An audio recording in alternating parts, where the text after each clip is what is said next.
이스라엘 백성들은 하나님의 말씀에 불순종하고 하나님을 배반하여 우상을 숭배하다가 바벨론이라고 하는 나라에 망하게 됩니다. 수많은 사람들이 죽고 포로로 끌려갔습니다. 그러나 하나님은 포로 생활 70년의 때가 찼을 때에 그 당시 파사, 즉 페르시아라고도 하죠. 이 파사 왕 고레스의 마음을 하나님이 감동을 시켜서 이스라엘 백성들 중에 고국에 돌아가서 무너진 예루살렘을 복구하고 성전을 일으키기를 원하는 사람들은 누구든지 돌아가라 이렇게 공포를 합니다. 느헤미야서는 이스라엘이 페르시아 통치 아래 있을 때에 일어난 사건을 기록한 책이에요. 느헤미야는 비록 포로였지만 페르시아에서 성공한 사람입니다. 이럴 때 군계 일학이라는 말을 쓰죠. 닭무리들 중에 학 한 마리, 얼마나 그러죠? 그래서 성공한 사람들이 부러워하는 사람 중에 한 사람이었어요. 왕의 술관원을 맡은 사람으로 왕과 국사를 논하고 왕의 음식물을 관리할 정도로 대단한 사람입니다.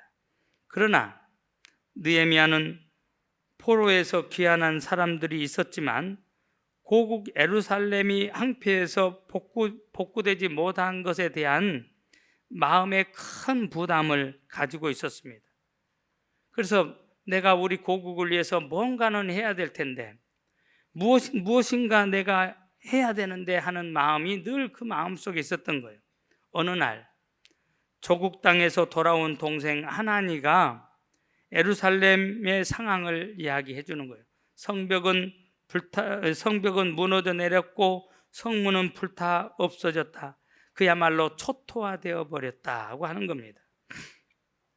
그 소식을 전해 듣자 느헤미야는 가슴이 너무 아파서 밥을 먹지 못할 정도로 아픕니다. 그러니까 금식을 하며 흐느껴 울어요. 이런 느헤미야를 보고 왕이 고국으로 돌아가서 예루살렘 성을 복구하라고 보내줍니다. 그래서 왕의 허락을 받아서 왕의 조서와 건축 물자를 싣고 총독의 신분으로 예루살렘으로 돌아옵니다.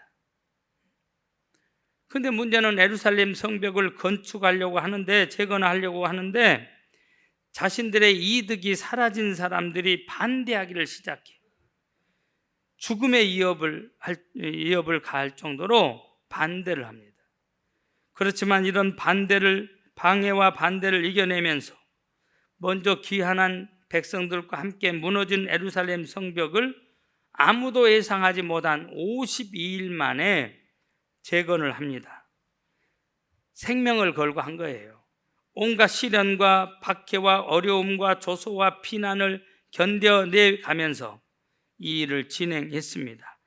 그래서 무너진 성벽이 세워졌고 불탄 성문이 재건되었습니다.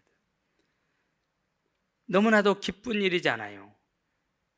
성벽을 재건한 후에 온 백성의 이마에 땀이 채 마르기도 전에 느헤미야는 이스라엘의 그 지도자들을 다 수문 앞 광장으로 모이도록, 백성들도 모이도록, 그래서 수문 앞 광장에 모여서 지금 말로 하면 말씀 부흥회가 거기서 이제 말씀 부흥회가 열리게 되어진 겁니다. 에스라에게서 율법책을 가져와서 백성들 앞에서 읽게 합니다.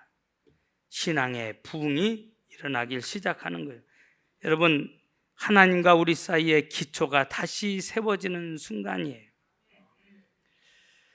3절 이하에 보니까 3시간 말씀 듣고 3시간 회개하고 3시간 찬양하고 3시간 기도했다 그랬습니다. 사랑하는 여러분, 우리 한 사람 한 사람의 인생이 건축이라면 어떤 건축이 아름다운 건축이라고 생각이 되어집니까? 우리가 살아가는 이 사회, 우리 가족 공동체, 우리의 일터, 우리의 신앙, 이것이 하나의 건축이라면 어떤 건축이 가장 아름다운 건축이라고 여러분은 생각하시는가요? 감히 저는 설교를 준비하면서 제 나름대로 생각을 정리해 봤습니다. 그것은 온갖 시련, 풍파, 지진과 비바람을 견뎌내고 잘 서 있는 인생이 가장 아름다운 인생 건축을 한 사람이다. 저는 그렇게 생각을 합니다. 그것이야말로 정말 아름다운 인생 건축이라고 다시 한번 강조하고 싶어요. 사랑하는 여러분, 그렇다면 우리도 무너지지 않기 위해서 어떻게 해야 되느냐? 우리는 지금 이스라엘을 통해서 무너진 인생들이 어떻게 해서 무너졌고 어떻게 다시 이 은혜를 회복하는지를 우리는 성경 말씀을 통해서 이미 보았고 보고 있고 오늘 듣고 있어요. 성경은 우리에게 말씀을 하고 있는 겁니다. 저들을 통해서 우리에게 말씀을 하시는 거예요. 저는 한마디로 우리가 무너지지 않기 위해서 어떻게 해야 되느냐? 한마디로 예배가 회복되어져야 된다고 말씀을 드립니다. 옆 사람 보세요. 예배가 회복되어져야 됩니다. 무너진 예배가 회복되기 위해서 우리가 할 일이 뭐예요? 오늘 본문이 4가지를 말씀해 주고 있어요. 첫째가 말씀을 들었다고 그랬어요. 우리가 사는 세계, 여러분 눈에 보이는 세계가 있고 눈에 보이지 않는 세계가 있어요. 우리가 사는 세계가 그렇다 이 말이에요. 그런데 보이는 세계보다도 보이지 않는 세계가 훨씬 더 중요해요. 크고 중요합니다. 눈에 보이지 않지만 중요하다고 하는 거예요. 기초도 마찬가지예요. 여러분, 건축물의 기초는 눈에 보이지 않아요. 그러나 여러분, 기초가 잘못되면 아무리 화려한 건축물도 무너져 내리는 겁니다. 주님이 말씀하시잖아요. 모래 위에 지은 집과 같다고. 여러분, 빨리 지을 수는 있어요. 집이나 나무나 풀로 지으면 쉽게 빨리 지을 수는 있을지 몰라요. 그러나 비가 오고 바람이 불고 홍수가 나면 무너져 내린다고 말씀합니다. 불이 나면 다 타고 없어져 버려요. 신앙의 기초도 마찬가지입니다. 우리의 신앙의 기초가 든든하기 위해서 제일 중요한 게 하나님의 말씀을 듣는 거예요. 여러분, 하나님의 말씀을 들어야 믿음은 들음에서 난다고 그랬어요.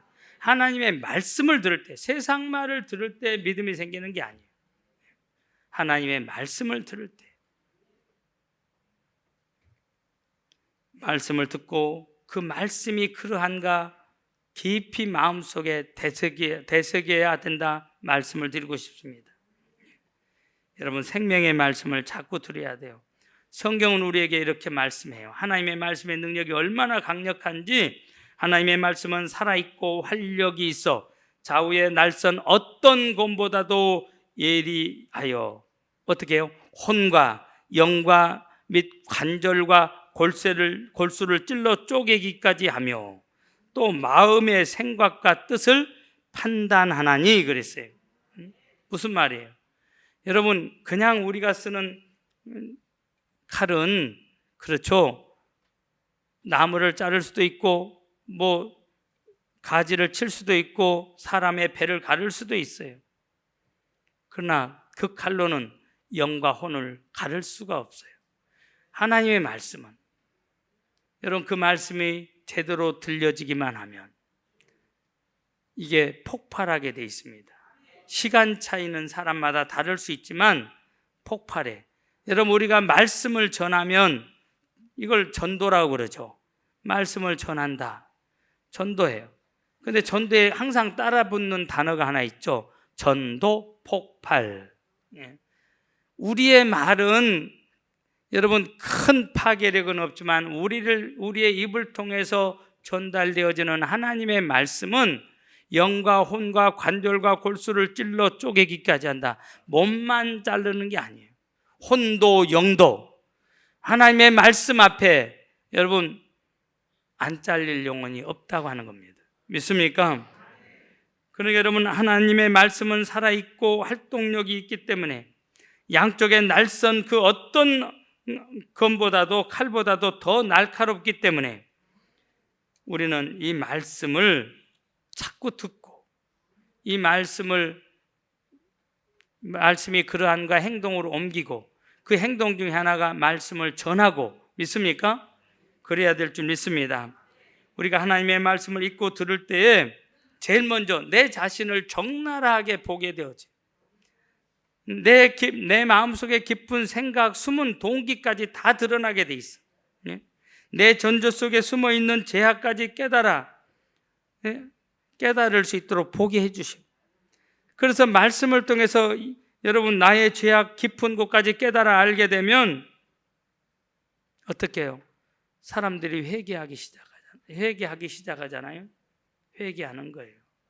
말씀이 선포될 때. 여러분, 말씀을 기초로 하여 많이 들어야 되고 이것을 든든하게 하기 위해서는 반드시 행함이 있어야 될 줄 믿습니다. 여러분, 우리의 존재는 어떻게 해요? 존재와 행동이 언제나 따로 있는 게 아니에요. 연결되어 있어요. 하나님을 찾아와서 하나님의 말씀을 열심히 들었다면, 그래서 들어서 구원받고 은혜를 받았다면 그 다음에 따라야 되는 게 행동의 변화입니다. 하나님 앞에 나와서 회개했다면, 정말 하나님을 만나고 회개했다면 내 삶의 변화가 일어나야 될 줄 믿습니다. 그게 진정한 변화예요. 두 번째, 말씀을 들을 때 저들은 회개하기 시작했어요. 철저히 회개했습니다. 오늘 본문 9장 1절 2절을 보면 저들은 다 같이 모여서 울기 시작했다 그랬어요. 밥을 먹을 수가 없어서 금식을 했고, 최고의 슬픔을 표현하기 위해서 이 나라가 죽었습니다, 망했습니다, 무너졌습니다, 그런 의미로 상복을 입고 굵은 베옷을 입고 울었어요. 또 자기의 가장 존귀한 이 머리에, 그러죠, 가장 더럽고 천한 먼지 티끌을 뒤집어 씌우면서 저들은 울었어요. 무슨 뜻이에요? 우리는 모두 적의 땅에 묻혀 마땅한 존재인데 하나님의 백성이 되어 이방인들과 피를 섞고 이방인이 된 것처럼 죄를 짓고 하나님 없이 살았습니다. 주여 용서해 달라고 자기 자신의 죄를 자복하는 거예요. 그리고 모든 이방인과 절교를 선언합니다. 무슨 말이에요? 전도하기 위해서 다가가지 말라는 말 아니에요. 나로 하여금 하나님으로부터 멀어지게 만드는 것들, 사람 포함해서 세상에 있는 그 모든 것들을 저들은 쳐내기 시작했다고 하는 거예요. 어떤 목사님이 그런 간증을 했어요. 자기 집에는 자기 막내딸이 최고로 권위자라고. 목사인 자신이 아침에 이렇게 텔레비를 틀고 가끔 뉴스를 듣고 또 연속극도 보고 하는데, 어느 날인가 텔레비를 틀라고 딱 TV 앞에 갔더니 거기에 이만한 종이에 오직 예수 하고 스티커가 딱 붙어 있어서 목사인 자신이, 아버지인 자신이 저걸 띄어내자니 그렇고 어떻게 할 수가 없어서 며칠 동안 그냥 띄워주기를 바라는 마음으로 기다렸대요. 그런데 유익한 점이 있었다는 겁니다. 하나님께 더 집중할 수 있었다는 거예요. 텔레비 끊으라는 말이 아니고 너무 과도하게 보시는 분들 있죠. 텔레비에 들어갈 정도로 보시는 분들, 습관적으로 보시는 분들, 신문에 빠지신 분들, 나로부터 하나님과 멀어지게 만드는 것들을 여러분, 그러죠, 끊어내야 될 줄 믿습니다. 오늘 이스라엘 백성들은 아무도 자리를 떠나지 않고 서서 자신들의 죄, 나라를 빼앗긴 조상들의 허물을 자복해요. 근데 3절에 보니까 여러분 3시간 동안 말씀을 서서 들었다는 거예요. 또다시 3시간 동안 자복하며 울며 기도했다고 그랬어요. 말씀 부흥회와 기도 부흥회가 기가 막히게 조화를 이루고 있는 모습을 보게 되어져요. 4절에 보니까 레이지파 사람들이 단위로 뛰어 올라가 울부짖으며 기도하고 통성으로 기도했다 그랬습니다. 통성 기도를 레이지파 사람들이 몇 사람이 나가서니까 백성들도 따라서 또 기도하기 시작했다고 성경은 기록하고 있어요. 하나님이 택한 백성들이 교만하여 범죄하고 나라를 빼앗겼습니다. 하나님의 자녀들이 이방의 포로로 끌려가 이방의 조롱거리가 되었습니다. 하나님의 성전이 우상으로 더럽혀졌습니다. 하나님의 자녀들이 너무나 오랫동안 하나님의 말씀을 잃어버리고 입에 풀칠하기 위해서 괴처럼 살았습니다. 잘난 것 없는 우리 백성들을 선택해 주신 하나님께 감사하지 않았습니다. 우리가 어떻게 애굽의 노예 생활에서 구원받았는지, 어떻게 홍해를 건너고 광야에서 이렇게 살 수 있었는지 하나님의 그 크신 능력을 망각했습니다. 하나님 살려주세요. 용서해 주세요. 우리는 매맞고 노예가 되고 버림받아 마땅합니다. 하나님이 우리에게 행하신 일은 정말 공의로운 일이었습니다. 그렇지만 이제는 다시는 무너지지 않겠습니다.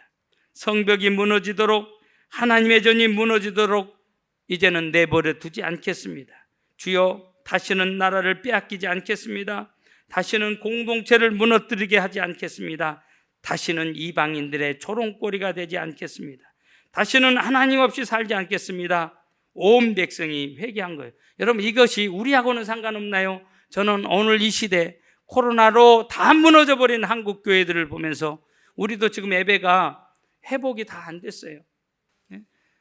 여러분, 코로나 전에는 교회 성전을 다시 늘려야 되고 증축해야 된다 당연시 했는데 아직 덜 채워졌어요. 그런데 여러분, 말씀드렸잖아요. 지난주에 예배 전에도 이미 선교 100주년을 지나면서 계속 무너져 내리기 시작했고 마이너스 성장하기 시작했고 100주년 지나고 지금 39년이 되었어요. 이미 코로나 전에도 38%가 무너져 내렸어요. 그런데다가 코로나가 와가지고 거의 4년 가까이 여러분 그러죠. 모든 것이 제약을 받고 그러다 보니까 교회 학교가 다 우리 다음 세대가 무너져 버렸는데 수백 명 모이던 교회가 엊그제 4명 모였다고 말씀했잖아요.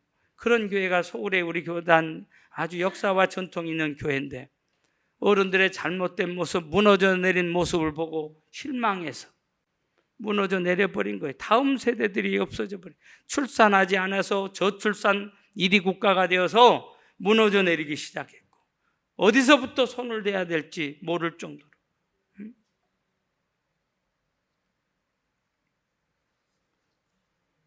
여러분, 한경직 목사님이 저는 개인적으로 그렇게 최고로 존경하는 분은 아니에요.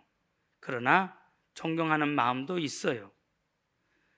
이분이 한국교회 역사상 가장 존경받는 목사님 중에 한 분이라고 다른 분들이 말을 합니다. 그런데 이 한경재 목사님이 기독교의 노벨상이라고 일컬어지는 템플턴상을 받잖아요. 그런데 그 수상하는 자리에서 소감을 말을 해요. 그분의 소감을 듣고 한편에서는 아유 저런 말을 왜 공개석상에서 하느냐, 그냥 모르고 지나가면 되지, 이걸 자기 입으로 떠벌려 가지고 스스로 다 드러내고 우리들까지 창피하게 만든다고 그렇게 말하는 분도 있었고, 또 한편에서는 역시 저분은 템플턴상을 받을 만한 분이시다 이렇게 평가하는 분도 있었어요. 어떤 말을 했길래 그분이 이렇게 고백을 해요. 나는 이 상을 받을 자격이 없습니다. 나는 죄인입니다. 나는 일제의 강압을 이기지 못하고 신사참배를 한 죄인입니다. 이런 내게 이 상을 주신 것은 하나님이 나처럼 못난 죄인도 하나님이 들어 쓰신다는 것을, 하나님이 들어 쓰신다는 하나님의 은혜를 드러내기 위함인 줄 압니다. 아주 짧은 말이었지만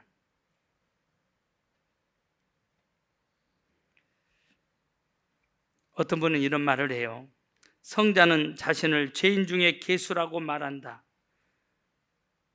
보통 사람, 평범한 사람은 다른 사람과 비교해 보면 그래도 나는 꽤 괜찮은 사람이다 이렇게 생각한다.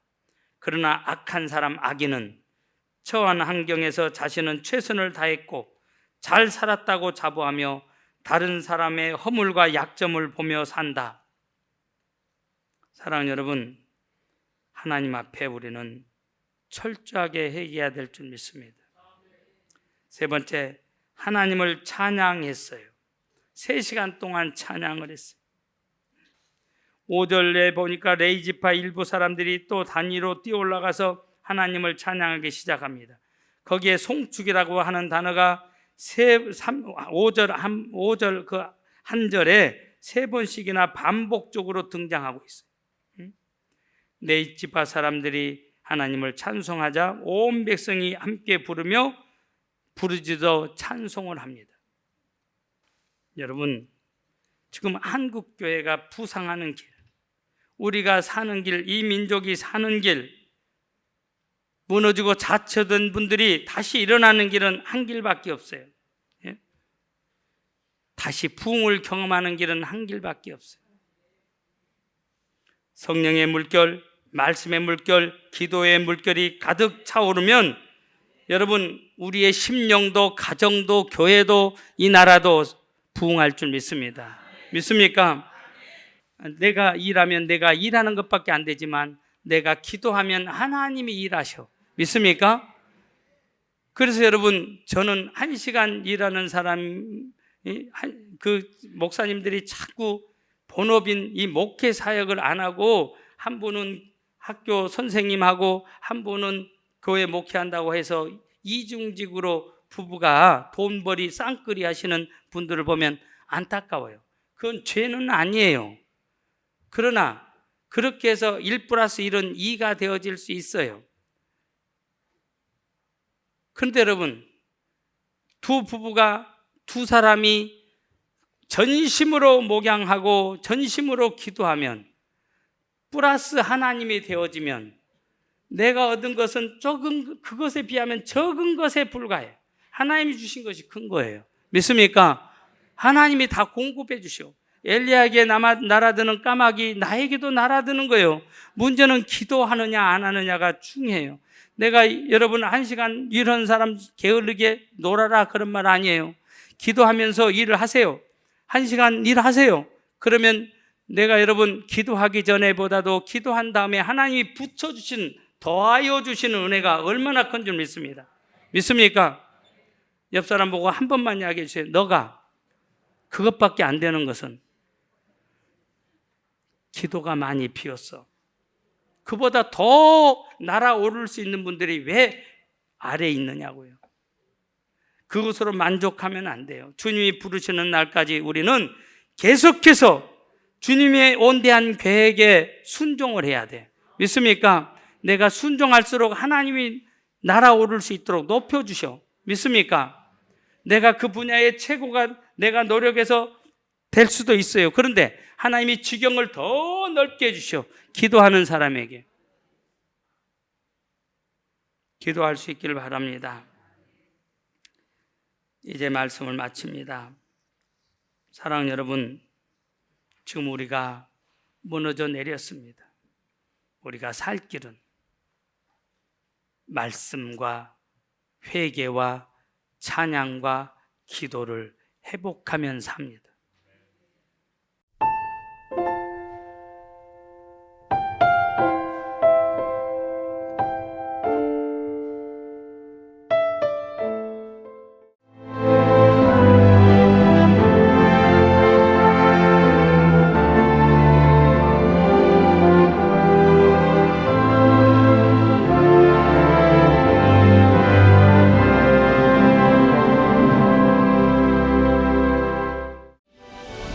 일 년 12달 흥겨운 축제로 가득한 섬.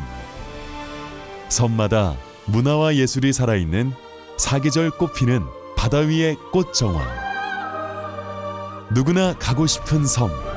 이곳은 희망이 샘솟는 천사섬 신안입니다.